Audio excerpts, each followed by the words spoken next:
Hello everyone and welcome you all in the problem solving class of the course Principles of Signal and System. I am Vivek Kumar Srivastav, a PMRF research scholar of Antenna and Microwave Research Laboratory, Indian Institute of Technology Roper and TO of this class.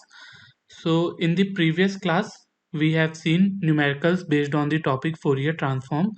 So in the today's class, our target is to cover numericals based on the topic discrete time signal. So first of all, we will start with sampling.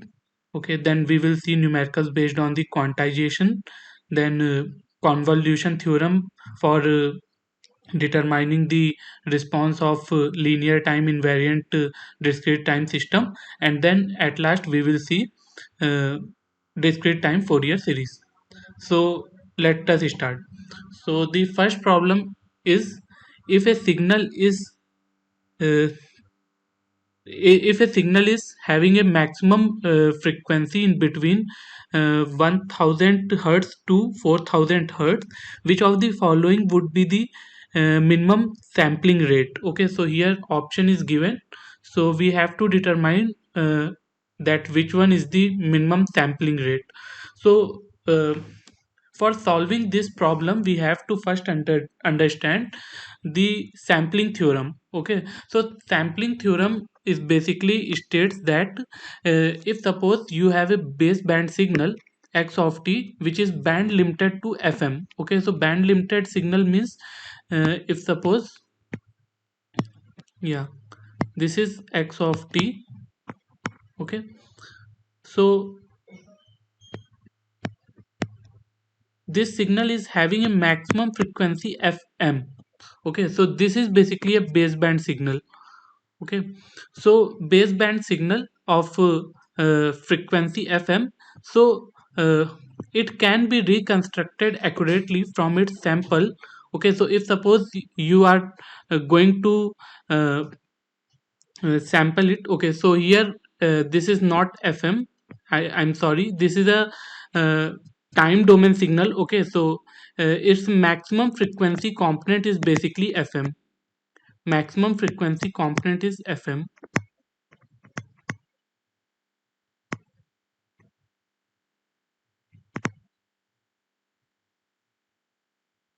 Okay, so this signal x of t having a maximum frequency component is fm. Okay, so uh, if suppose we are going to sample it, so we can reconstruct accurately from its sample if the sampling rate satisfy the following condition, that is fs is greater than equals to twice fm. So here fs is basically the sample rate and fm is the maximum frequency of the baseband signal. Okay, so this is basically a sampling theorem. Okay, and the minimum sampling rate, that is fs, required to perfectly reconstruct the original base limited band limited signal is referred to Nyquist rate. Okay, so if suppose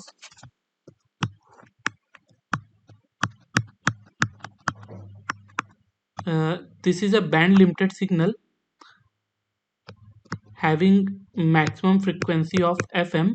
Okay, so uh, if you are going to sample it, means band limited sample, if you are going to sample it, then you can reconstruct uh, back it to the accurately, basically from its sample signal if the sampling rate satisfies this condition, fs is greater than equals to twice fm, and the minimum sampling rate required to reconstruct the original base limited signal, band limited signal, is referred to basically a Nyquist rate.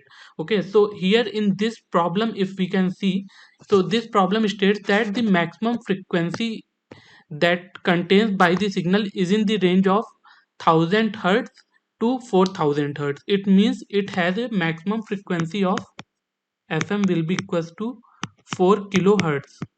Okay, so this minimum sampling rate, uh, minimum sampling rate required to reconstruct it accurately from its sample should be twice fm.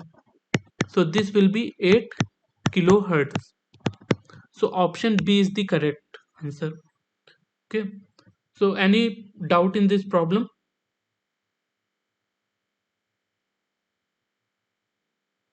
Yeah. Okay, so moving ahead, the second problem states that consider a pure sinusoid of frequency 1 kilohertz sampled at fs is equals to 1500 hertz using a unit impulse train. Okay, this sampled signal is filtered with an ideal low pass filter with a unity gain, and cutoff frequency is equals to uh, 2250 hertz. So the resulting output contains sinusoid of which frequencies? Okay, so here we have to basically let us say this is a sinusoidal signal.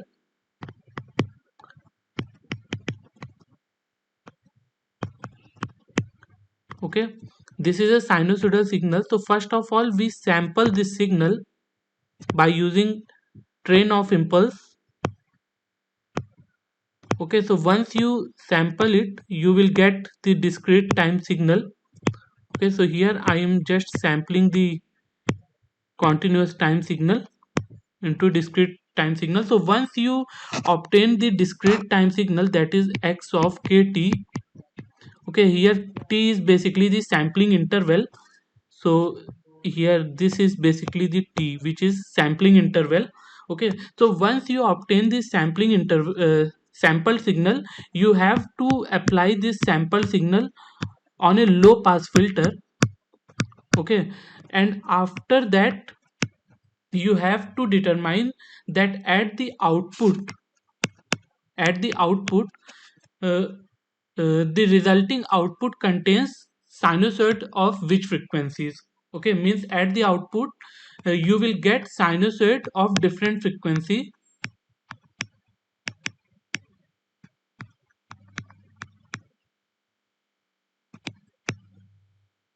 So what are these frequencies? Basically that we have to determine. Okay, so so for solving this problem, let us first define that how to determine a discrete time sequence. Okay, so basically to determine the discrete time sequence, as it is specified in this problem, that here we are using unit impulse train. Okay, so if suppose you have a continuous time signal.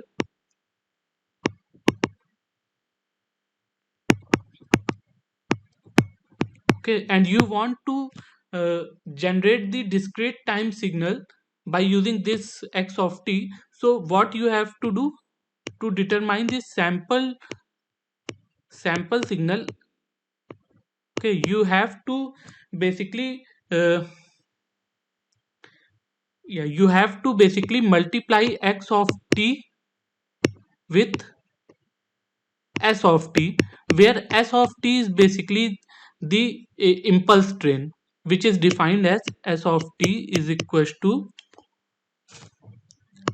summation m is equals to minus infinite to infinite delta of t minus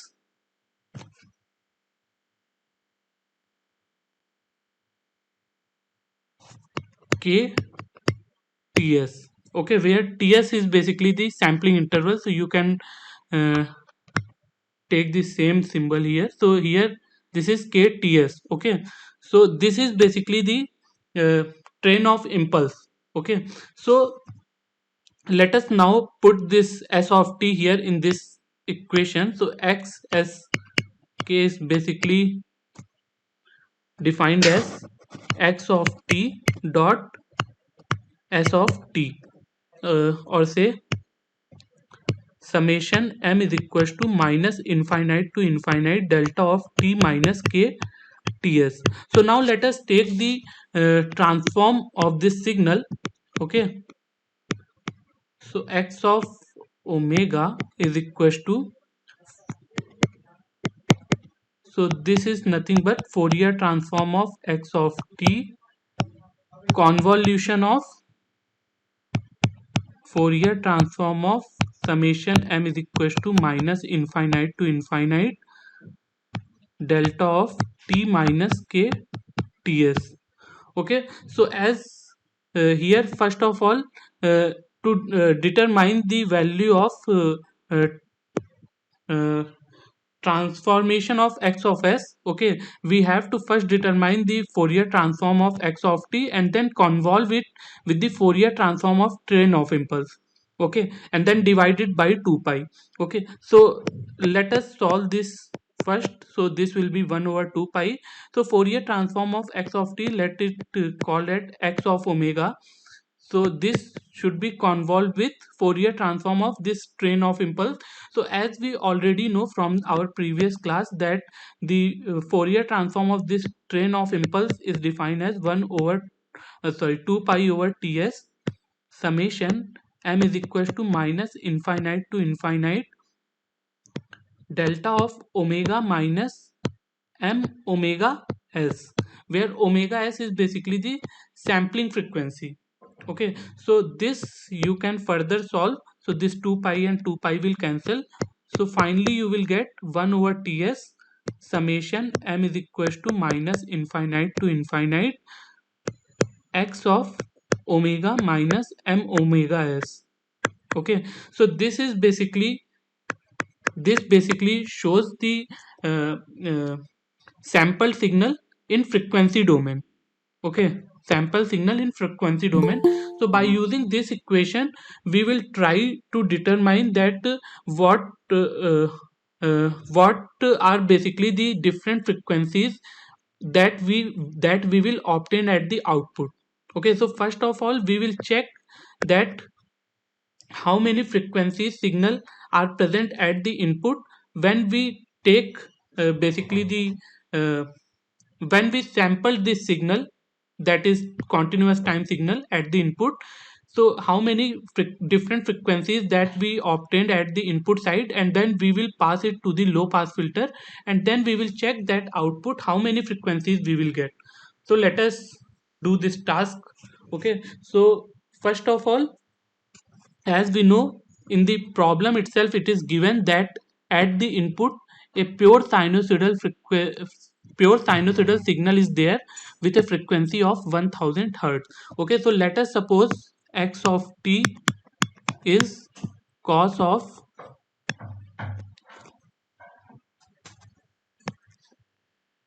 2000 pi t. So this is my continuous time signal. So this I can also write as 1 over 2 delta of omega minus or say in frequency I am writing, so this will be f minus 1000 plus delta of f plus 1000. Okay, so this is basically that is how we can write x of t, which is cos of omega t in terms of impulse signal. Okay, so once we know the impulse signal, so let us now determine the sample signal. Okay, so as we know from here that to determine the different frequency signal after sampling we will use this equation. Okay, so this we can write as x s omega is equals to 1 over ts summation m is equals to minus infinite to infinite. So this is nothing but the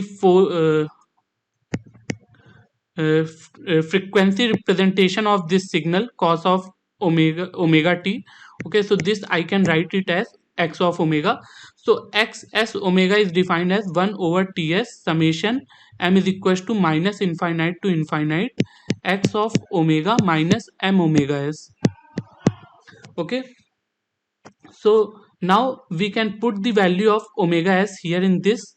Okay, so this we can write it as 1 over ts or say fs. Okay, summation m is equals to minus infinite to infinite. So this 2 I am taking it as a common, so this will come as outside this summation. So this is nothing but delta of, or say here this is this I am writing in terms of frequency, so it's better to write in terms of f. Okay, so this will be f minus 1000 minus mfs plus delta of f plus 1000 minus mfs. Okay, so let us now expand this. So this will be equals to fs by 2. Okay, so now I will put the different value of m here with fs. Okay, and also have fs is already given in the problem, which is equals to 1500, okay, hertz. So fs is already given, so it's better to write it as 1500 over 2. So now I am expanding this summation term. So this will be equals to, for m is equals to minus 2, let us suppose. So this you can write it as, yeah, so this will be equals to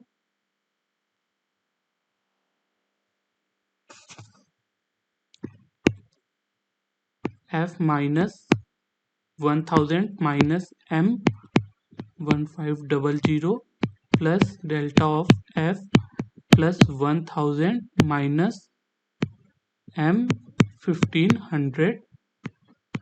Okay, so now let us put the value of m here and solve it further.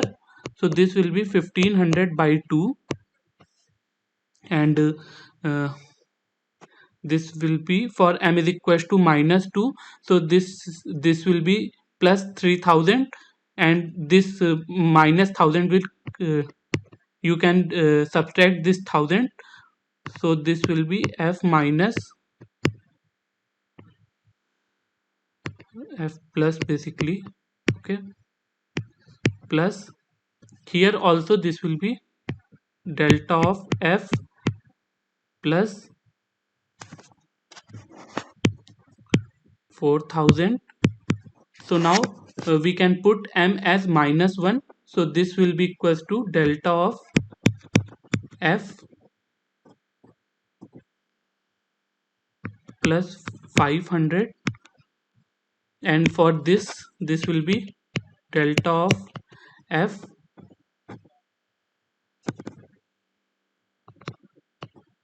plus 2500 plus for m is equals to 0, this will be f minus 1000 plus delta of f plus 1000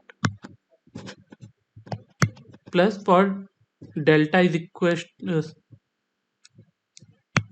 for m is equals to 1, this will be delta of f minus 2500 plus delta of f minus 500 plus, for m is equals to 2, this will be f plus 4, sorry, this will be minus 4000 plus delta of f minus 2000. Okay, so now so as we know that, and there are some other terms is also present when you put for higher value of m. Okay, so I am just writing this, or say expanding this for different value of m, where m will be minus 2, minus 1, 0, 1 and 2. So for this value of m I am expanding this equation. Okay, so I basically get this equation. So now this is basically the sample signal. Okay, so now as I said, we will now pass this sample signal to the low pass filter and then check at the output what frequency we are getting. So for that, first of all, let us check that what is basically the cutoff frequency of this low pass filter. So here in the problem itself, it is mentioned that the cutoff frequency of this low pass filter is 2250. Okay, so higher than this cutoff frequency, fc is equals to 2250 hertz. Okay, higher to this cutoff frequency, the low pass filter will uh, basically restrict the higher frequency signal, which is higher than this frequency. Okay, and it will pass the frequency signal which is lower than this frequency. So let us check that what are these different frequencies which are lower than this cutoff frequency. So here, this frequency, that is 2000, is lesser than the cutoff frequency which is 2250, and this signal will not pass through the low pass filter. Similarly, this will pass, and this will also not pass because the frequency of this signal is higher than the cutoff frequency. Similarly, this signal will pass, this signal will pass, this will not pass, this will pass, and this will not pass, and this will pass. So finally, the different frequency signal that is passed by the uh, low pass filter is defined as x of y of omega is equals to x s of omega dot h of omega, where h of omega is basically the uh, uh, uh, frequency response of the filter, low pass filter. Okay, so once you pass this, you will get 1 over 1500 into 1500 by 2.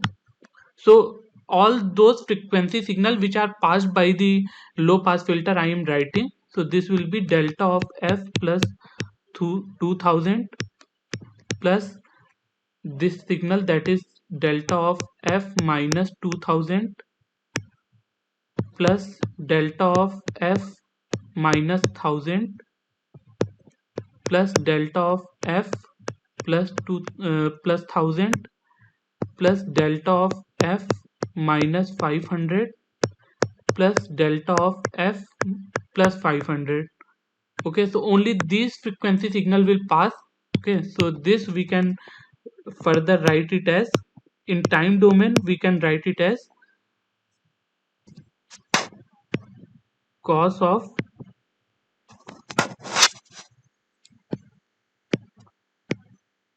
4000 pi t plus cos of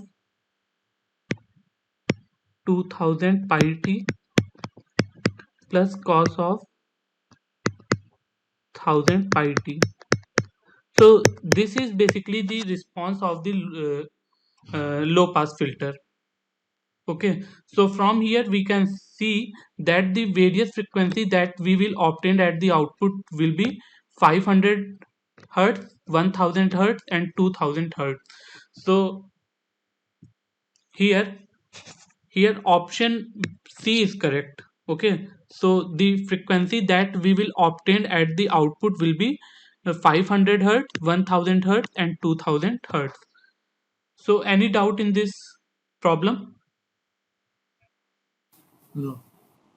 Okay, so moving ahead. So this problem states that consider the following sinusoidal signal with the fundamental frequency f naught of 400 kilohertz. Okay, so here the fundamental frequency of the sinusoidal signal is given as 400 uh, 4000 kilohertz, 4000 hertz, or say 4 kilohertz. Okay, so which is defined as g of t is equals to 5 cos of 2 pi ft. Okay, so this is basically the sinusoidal signal which is given to us. Now uh, this sinusoidal signal is sampled at a frequency rate of fs is equals to 6000 sample per second, and reconstruct with the ideal low pass filter with the following transfer function. Okay, so here, as we have done in the previous problem, the same problem is here. Okay, but what will be the crux of this problem, that we will see once the problem will complete. Okay, so we will use the same method even for solving this problem, but here the problem is different. Okay, than the previous problem that we will see in later once the problem will complete. So here, first of all, this gt we will sample. Okay, this gt we will sample by the same procedure that we have done in the previous problem. Okay, and then we apply this sample signal to the low pass filter and then check the output. Okay, so here for the transfer function of the low pass filter is also given to us. Okay, and here the cutoff frequency that is mentioned for this low pass filter is mentioned in this problem, which is 6000 pi. Okay, so let us now solve this problem. Okay, so we will use the same procedure. First of all, we will write the sample signal x omega s, which is nothing but 1 over ts summation m is equals to minus infinite to infinite x of omega minus m omega s. Okay, here omega is the angular frequency and omega is the sampling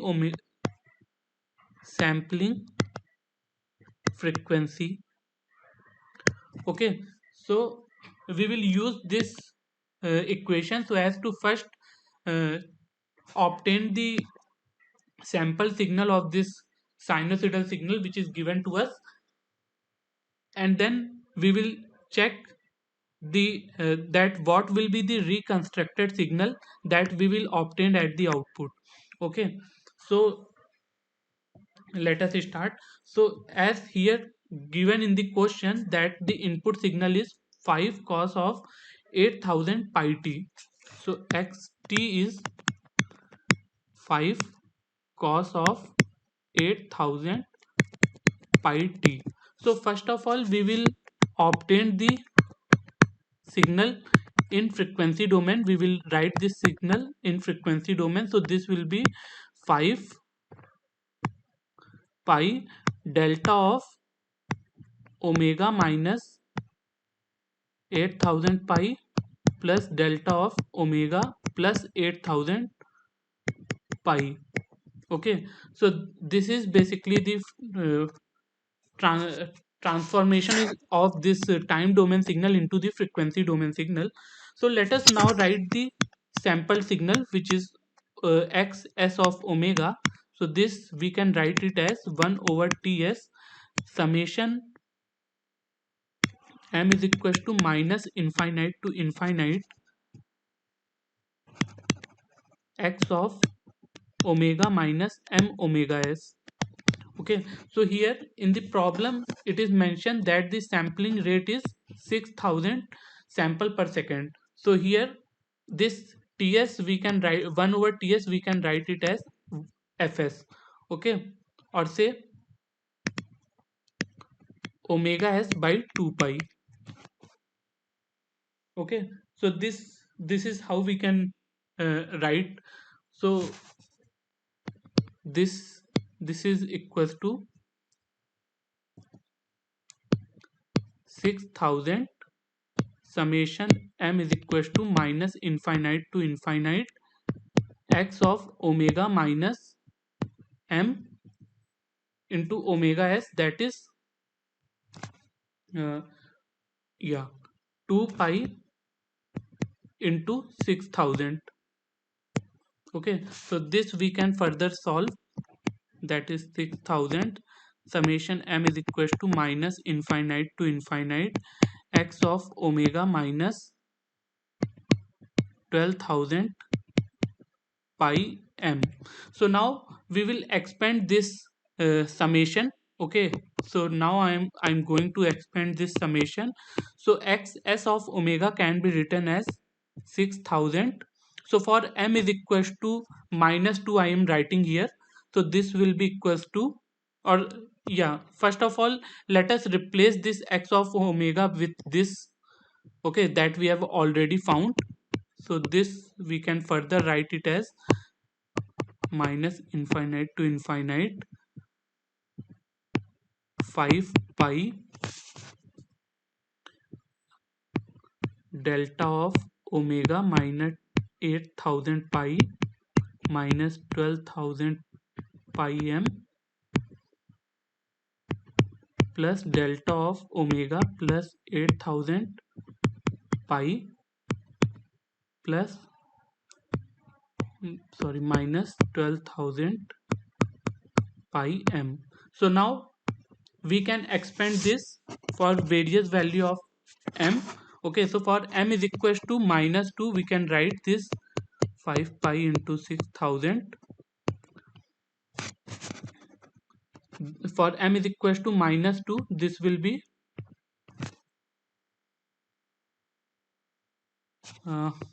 delta of omega plus 1600 pi plus delta of omega plus 32,000 pi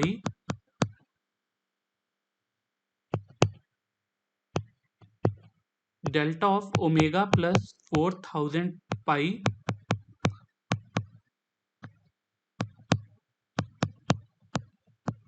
20,000 pi plus delta of omega. So this will be minus 8000 pi plus delta of omega plus 8000 pi. So for various value of m, I am expanding this.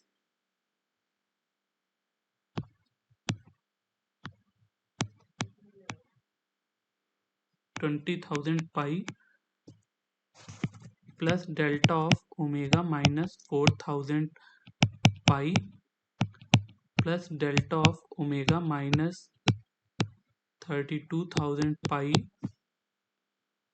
plus delta of omega minus 16,000 pi, and so on for all values, for different values of m.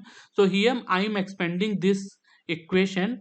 Okay, for value of m is equals to minus 2, minus 1, 0, 1 and 2. Okay, so that is how you can also expand for other values of m, but I'm expanding only for these values of m. Okay, so now as it is given in the problem that the ideal low pass filter is having a cutoff frequency of 6000 pi. Okay, so only the frequency component which is below than this 6000 pi, this low pass filter will pass, and apart from that this will block. Okay, so this frequency component will not pass because this is having a frequency component of 16,000 pi. Similarly, this will not pass, this will pass because this frequency component is below than 6000 pi. Then this will not pass, this will not pass, this is also not passing, and here this will pass, this will not pass, this will not pass, and so on. So from here we can see that output of the low pass filter is defined as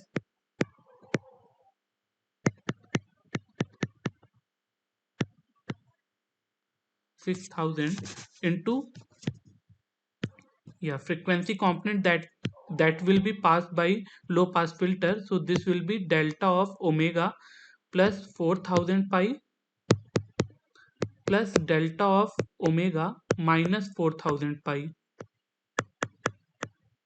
Okay, so this 6000 will cancel. So once you take the uh, uh, inverse Fourier transform, so at the output you will get y of t as 5 cos of 4000 pi t. Okay, so at the output you are getting 5 cos of 4000 pi t. So this is basically the response of low pass filter whose cutoff frequency is 6000 pi. Okay, so similarly we can solve the second problem here. Okay, so let us now solve this problem again. Okay, for this second filter, which is attenuating by a factor of 1 over 12,000 and having a cutoff frequency of uh, 12,000 pi. Okay, but here one more thing that has to be noted here is that this sampling frequency fs is 12,000 sample per second. Okay, so let us now do this procedure again. So x of t will remains the same, that is 5 pi delta of omega minus 8,000 pi plus delta of omega plus 8,000 pi. Okay, so now x of s is defined as fs summation m is equal to minus infinite to infinite. So this is basically x of omega. Okay, so x omega minus m omega s. So now put the value of delta omega here and omega s also, because fs given in the problem as 12,000 sample per second. Okay, so this basically given in the problem, so I am writing it here. So this is 12,000 summation m is equal to minus infinite to infinite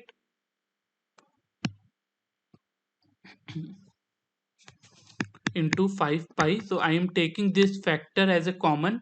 Okay, so this I will write it as omega minus 8,000 pi minus m into 2 pi fs, that is 12,000 plus delta of omega plus 8,000 pi plus m,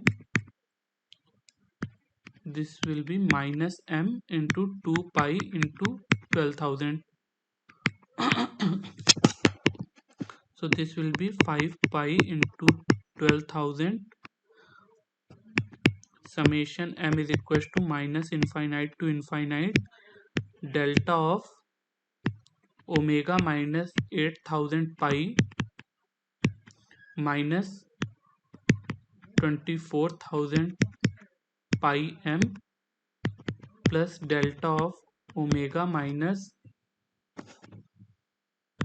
this will be plus 8,000 pi plus, sorry, this will be minus 24,000 pi m. So now again I am expanding this summation term for various value of m, where m will be minus 2, minus 1, 0, 1 and 2. So the final x of s that I will get is 5 pi into 12,000. So this will be delta of omega minus 40,000 pi plus delta of omega minus, this will be plus 56,000 pi delta of omega plus 16,000 pi plus delta of omega plus 32,000 pi delta of omega minus 32,000 pi, sorry, this will be 8,000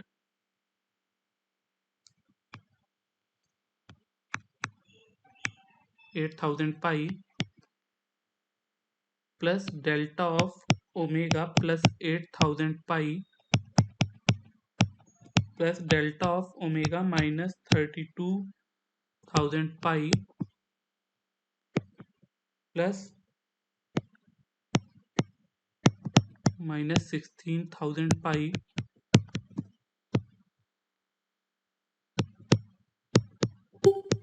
56,000 pi plus 40,000 pi. So after expanding this, I get this. Okay, that is excess of omega will be this. Okay, so now I am again passing this excess of omega with the uh, low pass filter. Okay, here the cutoff frequency of this low pass filter is 12,000 pi. So this low pass filter will pass the frequencies that is below than this 12,000 pi.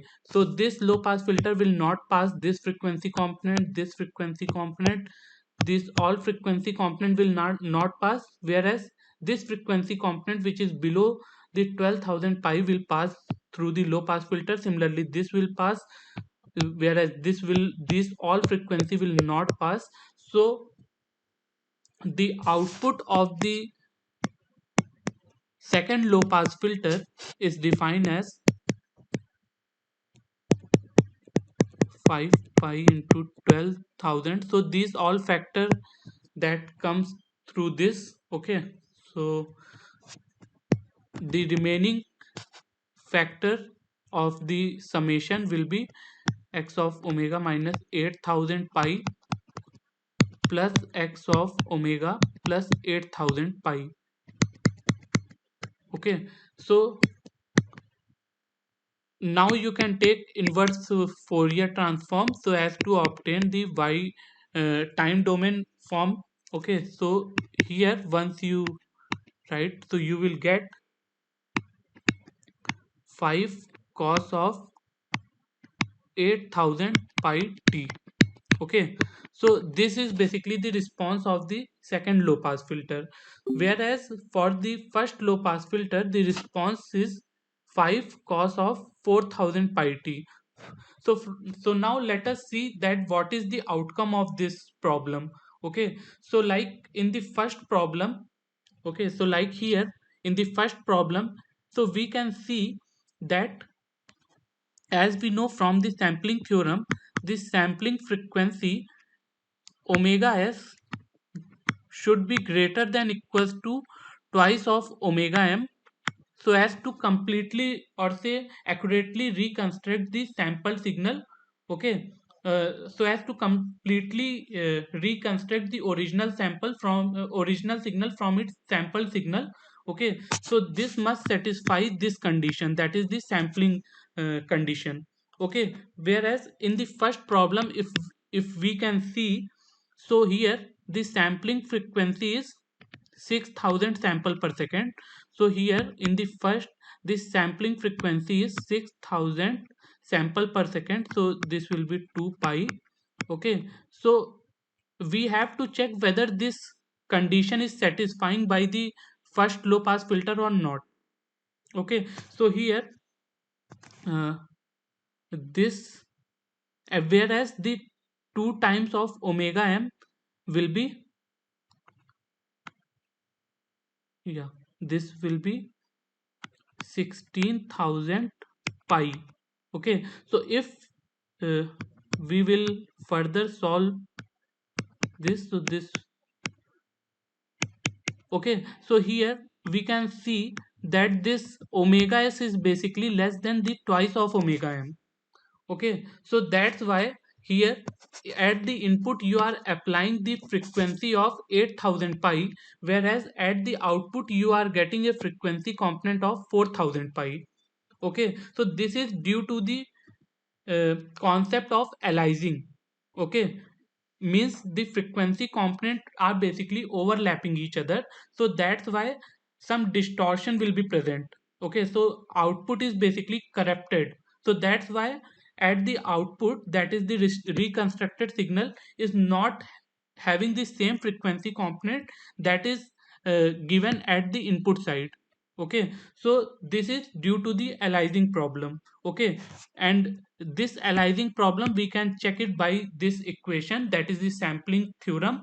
Okay, which states that for completely reconstruct the original signal from its sample signal, the condition that satisfied by the signal is omega s should be greater than equals to twice omega m.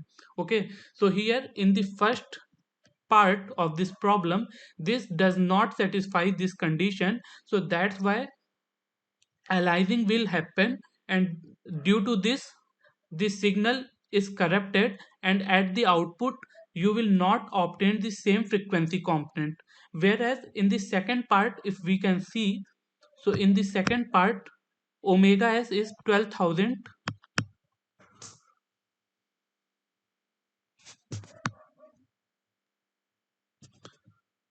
pi. Okay, oh, here this is itself, it's I'm sorry, this is basically 8,000 pi, 8,000 pi. Okay, so here in the second problem,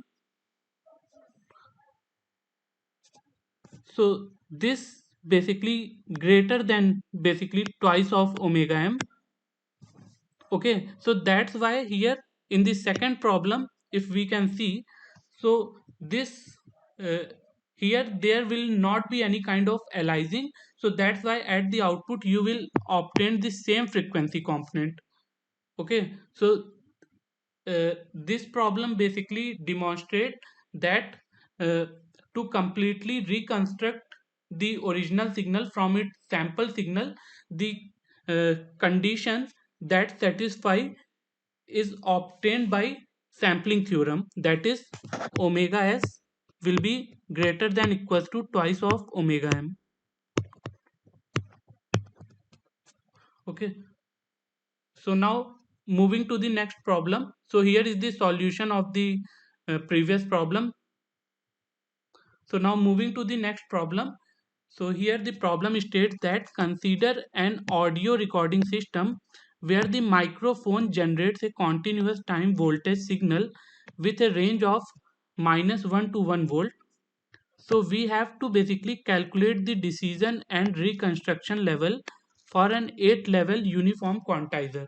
So first of all, we have to understand that what is basically a quantizer. So in the previous problem, we have seen the numericals based on the topic sampling.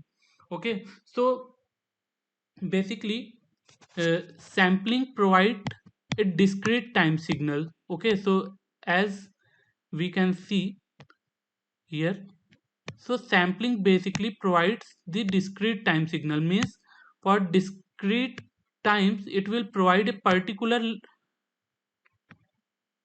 level of amplitudes. Okay, but this is not completely digital signal. Okay, because at a particular time instant, let us this time. Okay, so here the value of amplitude lie in between 0 to maxima. Okay, so for this to make it completely digital signal, we will use quantizer. Okay, so uh, quanti, uh, quantize, quantizer is basically a process, or say quantization is basically a process which will convert the uh, continuous time signal into digital signal. Okay, so this we can perform by using a quantizer. Okay, so here in the problem itself, uh, it has been given that the quantizer is 8 level uniform quantizer. So for that we have to determine the decision and the reconstruction level. Okay, so decision level means the various level. Let us suppose this is my sinusoidal signal that I want to uh, digitize. Okay, so uh, to convert it into the digital signal, I will first uh, make different levels. Okay, okay, so here are the various different level. Okay, based on that I will decide that what will be the value of this digital signal. Okay, so based on this decision level I will decide that what will be the output of what will be the, basically the output of digital value. Okay, and the output value that is obtained after quantizer is basically the reconstruction level. Okay, basically it is basically the mean of two different level. Okay, so here the dotted line basically defines the reconstruction level, whereas the solid line basically defines the uh, decision level. Okay, so here it is given in the problem that it is a 8 level quantizer. So first of all we have to determine the quantization interval. So quantization interval is basically defined as uh, difference between maxima and minima divided by level of quantizer. Okay, so here in the problem itself it is mentioned that the maximum value will be 1, whereas the value will be -1. So difference of these two will be 2, and the level of uh, quantizer will be 8. So the step value, or say quantization interval, will be 0.25 volt. Okay, so now once we know that what will be the quantization interval, to determine the decision threshold, or say quantization level, what we have to do, we have to start from minimum value and add this uh, quantization interval such that we will obtain the maximum value. So like here the minimum value will be -1. So now we will add this 0.25 with the previous value of the level. Okay, such that we will obtain the maximum value. So -1 minus 0.75, then again I am adding 0.25 with minus 0.75, so I will get 0.5. Then again I am adding plus 0.25, I will get minus 0.25, then 0. So these are basically the decision level or decision threshold. Okay, so now for an 8 level quantizer we can see that there are total 9 threshold, or say 9 levels. Okay, so total 9 decision levels will be there, whereas the reconstruction level basically define the output of the quantizer, which is nothing but the mean value of the any two uh, consecutive levels. Okay, so here like the first reconstruction level is the mean value of -1 and minus 0.75. So once you take the mean value you will get minus 0.875. Similarly for minus 0.75 and minus 0.5, the reconstruction level will be minus 0.625 volt. Similarly you can determine the reconstruction level for other levels. Okay, so that is how we can determine the decision level and the reconstruction level. So now moving ahead, consider uh, consider the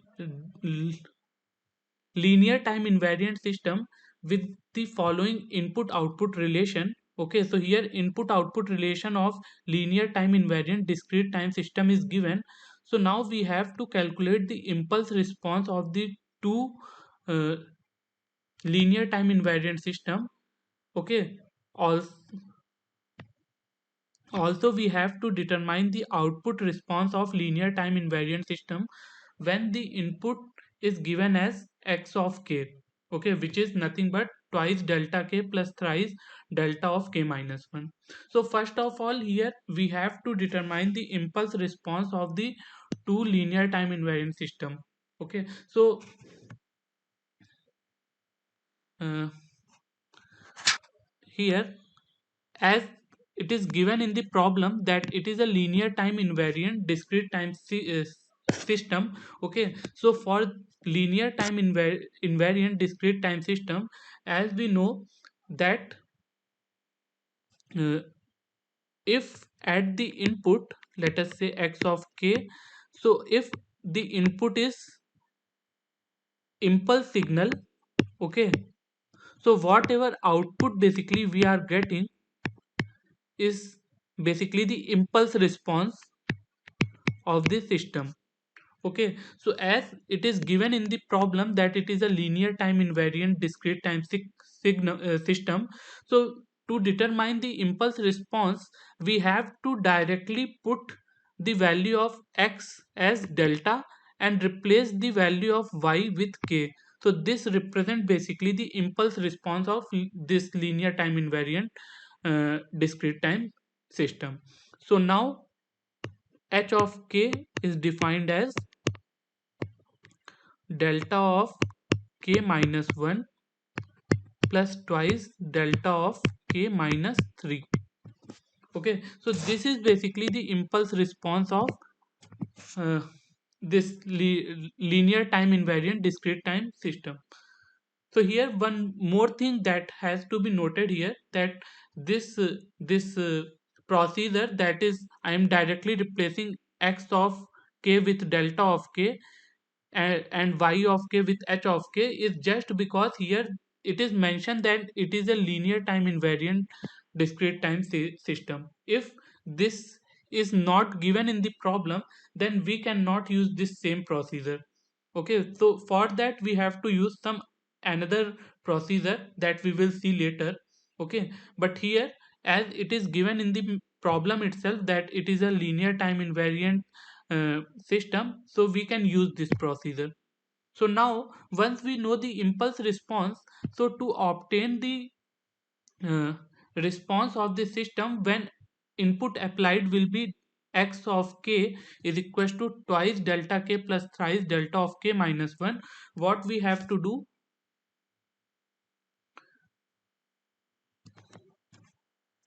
yeah, so basically here the input applied is nothing but uh, delta signal. Okay, so corresponding to this delta signal, okay, so we will directly replace the output. Okay, so like here the first input is twice of delta k, so corresponding to this input the output will be twice of h of k. Similarly for the second part of input, that is thrice delta of k minus 1, the response will be thrice of h of k minus 1. Okay, so as this is a linear time invariant system, so we can directly sum up the responses that is obtained by the summation of these two inputs. Okay, so that's why here the response will be twice of h of k plus thrice of h of k minus 1. So the response y of k will be twice of h of k plus thrice of h of k minus 1. Okay, so now to obtain the response we have to put the value of h of k in this equation. So once you put, you will get k minus 1 plus 4 delta of k minus 3 plus 3 delta of k minus 2 plus 6 delta of k minus 4. Okay, so this basically represents the response of the system when the input applied is x of k, which is twice delta of k plus thrice delta of k minus 1. Okay, so here is the uh, solution of this problem. Okay, so now moving ahead, uh, yeah, though, so the problem states that assuming that the impulse response of a linear time invariant system is given by h of k is equals to 0.5 k uk, so determine the input response y of k to the input sequence x of k is this much. Okay, so till now what we have seen that what will be the response of the linear time invariant discrete time system when the input applied is nothing but a uh, basic signal, which is a impulse signal. So but here the input applied is different from the basic signal, which is something different. Okay, so for for obtaining the response of this linear time invariant system, we will use convolution sum method. Okay, so for here we will use convolution sum method. Okay, so what is, first of all, let us see what is basically this convolution sum method. So if this method states that if suppose you have a input signal x of k, and you applied this input signal x of k on a system having a impulse response h of k, so the output that is y of k that is obtained after this system is defined is written as y of k is equals to summation m is equals to minus infinite to infinite x of m h of k minus m. Okay, so this is basically a convolution sum. Okay, so here we will use this convolution sum method so as to obtain the response of the linear time invariant discrete time system. So let us now put this value of x of m h of m here. So this y of k is equals to summation m is equals to minus infinite to infinite. Yeah, this will be 0.8 m u of m, 0.5 k minus m u of k minus m. Okay, so now let us first take this unit impulse. So this is defined only for m greater than 0. So here this basically change the limit of summation from m is equals to 0 to infinite. So this we can write it as 0.8 to the power m, 0.5 to the power k minus m, u of k minus m. So now to further solve this equation, we have to consider two cases. So here case 1 is when k is positive, say let us say it's a negative. Okay, so in this case u of k minus m will be defined only for negative values of k. Okay, it means this signal will look like this. Okay, here is the positive k, here is the negative k, here is u of k minus m. But we are doing summation only for positive values of k. So here, as there is no u of k, or say u of k minus m will be 0, so this will result y of k will be 0. So in case 1 where k will be less than 0, the output that we will obtain from this linear time invariant discrete time system will be 0. So now for the second case where k will be a positive value. Okay, so here k will be a positive value. So for this we can write, first of all, for this k is equal to 0, let us check what will be the value of u of k minus m. Okay, so its value will be equal to 1 when k minus m will be greater than equals to 0.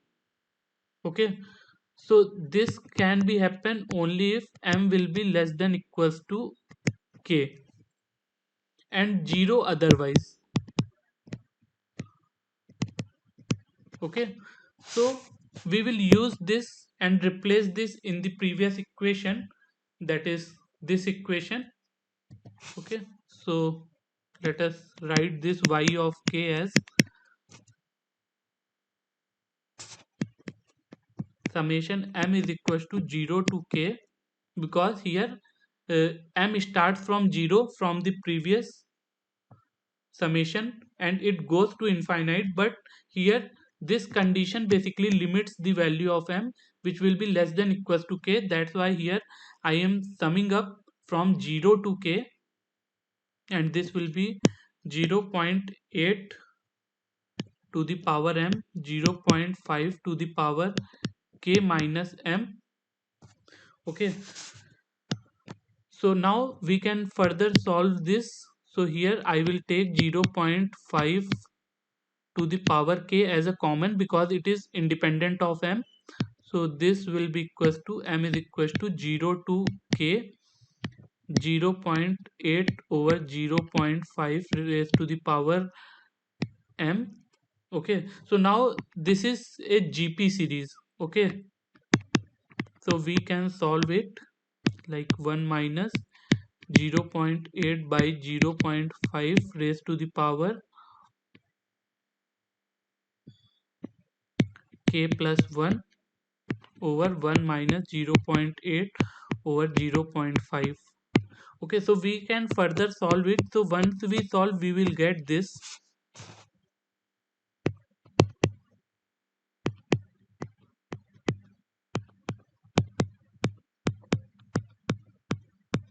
Okay, so this is basically a solution for the second case where k is greater than 0. So here is the solution. So like here also we can see that when k is less than 0, the response will be 0, whereas when k will be greater than equals to 0, we will get this response. Okay, so now moving ahead, the next part is to so in the previous problem we have seen that we can use the convolution sum method so as to determine the response, but we can also use the graphical convolution method. Okay, so like here we can see that we can also obtain the graphical convolution method so as to obtain the response of the system. Okay, so uh, the question is how to uh, compute basically the convolution by using this graphical convolution method. So for that we have some steps that we have to follow. Okay, so like here the first step is we have to sketch the waveform of input, that is xm, by changing the independent variable of x of k from k to m. Okay, so uh, universally the input that is mentioned in the problem will have the independent variable k. So we have to first sketch basically x of m, where k is basically replaced by some other independent variable m. Okay, so we have to first basically plot the waveform of x of m. Similarly, in the second part, we have to sketch the waveform of impulse response h of m by changing the independent variable k to m. Okay, so now once you draw the waveform of x of m and h of m, the third step that you have to follow is that you have to basically time invert the value of h of m. Okay, so as to obtain h of minus m. Okay, so this is basically the third step. Okay, so in fourth step basically you have to shift the sequence h of minus m by some different parameter k. Okay, so h of k minus m, that you have to plot in the step 4. So now in the step 5 you have to multiply this h of k minus m with x of m. Okay, so here in the fifth step we have to multiply the input sequence x of m with h of k minus m. Okay, and then plot the product function. Once you obtain the product function, so now we have to just calculate the summation. Okay, so for that we have to obtain this summation for, first of all, for various value of k, like k is equals to 0 plus minus 1 plus minus 2, and then at last we will sum up. So that is how we can determine the convolution or say output of any linear time invariant discrete time system by using graphical approach. So now let us see a problem based on this graphical approach. So here in the problem itself it is mentioned that the x of k, that is the input sequence, is defined for k is equals to 0 to 2. It means for 0 its value will be 2, for 1 its value will be 2, for 2 its value will be 2, and for other value for other values of m its value will be 0. So here is the x of m. So this is my step 1. So in the step 2 we have to do the same procedure, that we have to plot the h of m. Okay, so let me plot the h of m. Okay, so h of m is defined only from 0 to k will be from 0 to 4. So at k is equal to 0 its value will be 1, at k is equal to 1 its value will be 2, at k is equal to 2 its value will be 3, at k is equal to 3 its value will be 4, at k is equal to 4 its value will be 5, and for other values of k its value will be 0. See, so this is my h of m. This is 1, 2, 3, 4 and 5. This is my m. So now in the step 3 I have to take uh, inversion of this h of m. Okay, means I have to take time inversion. So this I can plot it like this, and for other value this will be 0. So this is h of minus m, this is m, this is 1, 2, 3, 4, 5. So now in the step 4 we have to shift this h of minus m with some other parameter which is k. So like here let us suppose it's k minus 1, k minus 2, k minus 3, k minus 4 and so on. Okay, so its value will be 1, 2, 3, 4, 5. So this is basically x of k minus m.